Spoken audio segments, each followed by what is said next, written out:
दिल्ली खवातीन कमीशन ने भीख में मिली आजादी वाले बयान पर कंगना रनावत के तबसरे का नोटिस लिया है।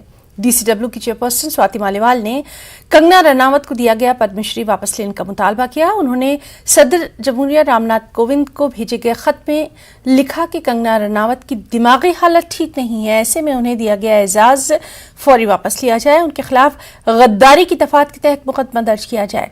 स्वाति मालीवाल ने अपने खत में लिखा कि कोई अलग थलग मामला ये नहीं है, वो आदतन अपने मुल्क के लोगों के खिलाफ जहर उगलती रही हैं और अपने आप से मुत्तफिक न होने वालों के खिलाफ इंतहाई बेहुदा जबान का इस्तेमाल भी करती रही हैं।